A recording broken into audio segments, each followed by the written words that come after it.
Dave and Rebecca Brown, a couple married 12 years, spent an hour and a half in their first three-way counseling session on a court order. Dave attended only because of his attorney's insistence. Post-nuptial agreements were a relatively new phenomenon in the legal system, and Dave's attorney wanted all the I's dotted and crossed.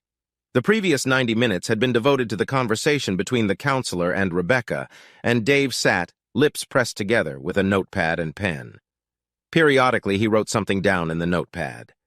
Rebecca's pleas touched the heart of hardened counselor Jenny, who was also impressed by the way Rebecca accepted all the blame, dispelling any fears Dave had that her infidelity meant he had failed her in some way.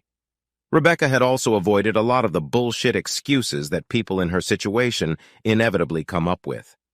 Jenny was glad that Rebecca had followed this approach, as it was Jenny who had recommended this approach when they had met for the solo session 3 days before.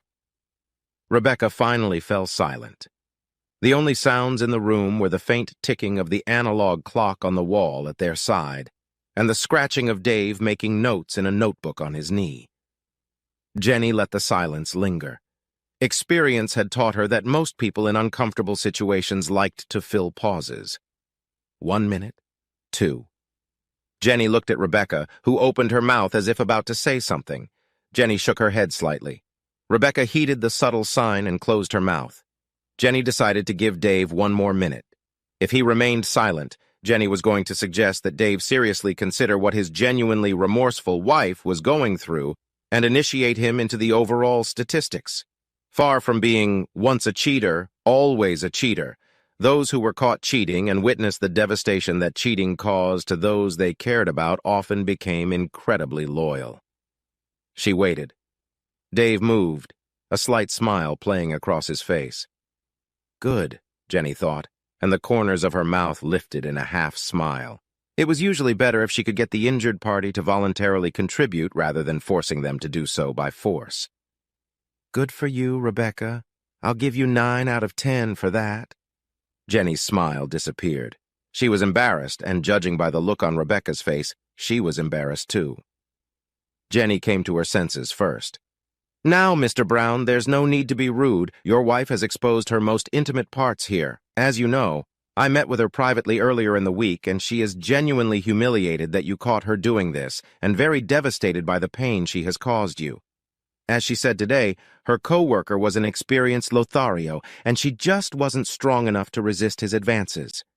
I can assure you that with both of your blessings, if you forgive her, I can work with her to give her strength and knowledge enough to make sure this never happens again. Dave only sighed. They say you can lead a horse to water, but you can't make it drink. I don't take the hint, Mr. Brown. Are you saying that your wife cannot learn to protect herself and therefore your feelings in the future? No, not at all, Miss Parkinson. I meant, how long have you been at university? 4 years? 6, actually. I finished my master's degree. 6 years, yes, and you've obviously learned a hell of a lot. The offended Jenny straightened up. I'm sorry, Mr. Brown. That was rude and totally inappropriate. Do you think so? Preventing further protests, Dave pulled an electronic device from his pocket and pressed a button. Rebecca's voice came out of the device, begging for forgiveness. She swore it was a one-time mistake, and that he, Dave, could take it to the bank. They listened as she admitted how much she had hurt him and how hurt she was that she had caused him so much pain that she had witnessed. Just then, Jenny's indignant voice interrupted loudly. Do you realize how unpleasant and inappropriate it is to record our session? Not only is it unpleasant, but I believe it is completely illegal in this state to record anyone without their approval and consent, and I certainly have no intention of agreeing to that. That's okay, because Margaret was in agreement. Jenny was too angry and embarrassed to notice that Rebecca had just dropped her chin on her chest and was successfully impersonating a beat. Jenny couldn't remember when she had been more offended. Who the hell was Margaret? She was our counselor 2 years ago when I last caught Rebecca cheating. It was on the record then. My wife's a convincing bitch, isn't she? Fooled me back then, that's for sure. Rebecca continued to stare at the floor at her feet. Dave watched with satisfaction as he and Jenny engaged in a silent competition to see who could blush the brightest. Irritated, Jenny reflected on the thoroughness with which she had been fooled by the experienced cheater. Perhaps her embarrassment was alleviated by the realization that the reason Rebecca was such a convincing liar was because the first person she had convinced with her nonsense was Rebecca herself. Dave took the embarrassed silence of both women as an opportunity to end this farce. "Just so there's no doubt about it, Rebecca, I will fully honor the terms of the marriage agreement you signed 2 years ago, and that means leaving my house with only your personal belongings, while leaving behind all the jewelry I bought you, including the 2 rings you're wearing now." Dave paused, allowing himself to replay his previous sentence with satisfaction.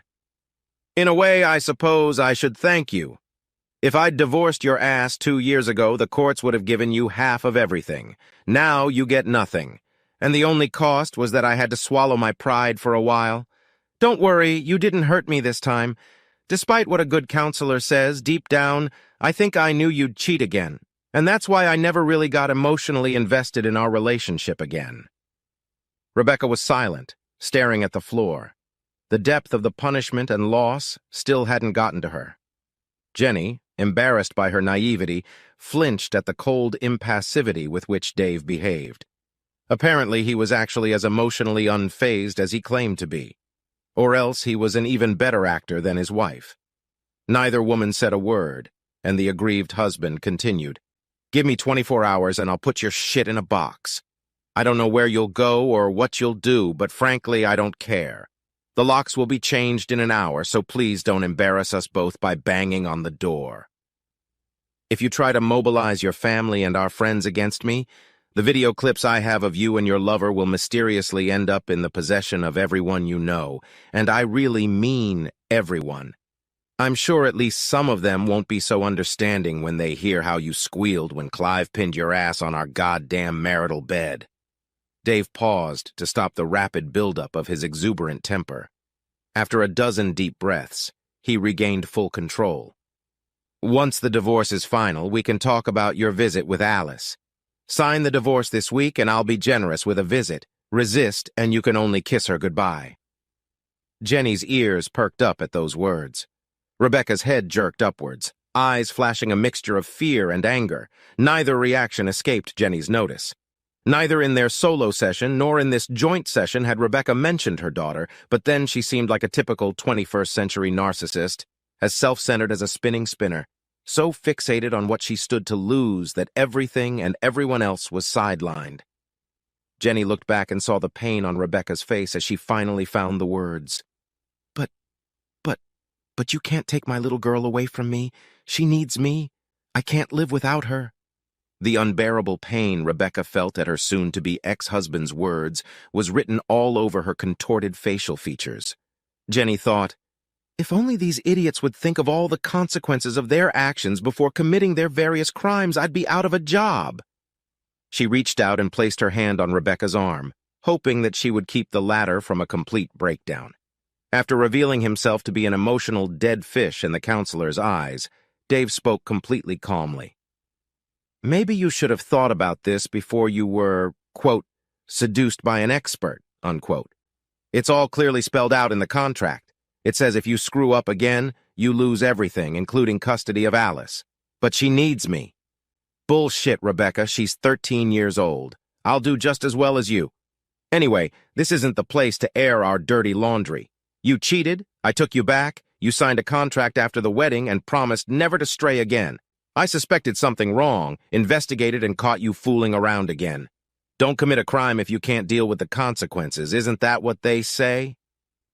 Dave stood up and looked down at his soon-to-be ex-wife, who by now was kneeling on the floor with her hands folded in supplication, tears streaming down her face. The expression of agony on her face showed everyone in the room that, perhaps for the first time in this whole sordid affair, she was actually feeling remorse. The consequences of her impulsive actions were finally becoming apparent. Gathering the last of her strength, Rebecca made a short dash. "You're not taking my Alice! I'll fight you every step of the way!" The counselor stood as a helpless witness to the smirk that appeared on Dave's face. "Please do it, whore! My lawyer told me it's an ironclad agreement and it will give me the excuse I need to release my little videos. Try showing up in public after they're out, Rebecca." With those words, the offended husband left the room. Jenny looked at the devastated woman and sighed. She had better start now if she wanted to prevent a complete mental collapse here, especially if the aforementioned contract after the wedding was upheld in her husband's favor. Having a daughter taken from you must be every mother's nightmare. She leaned over to the sobbing woman. Epilogue.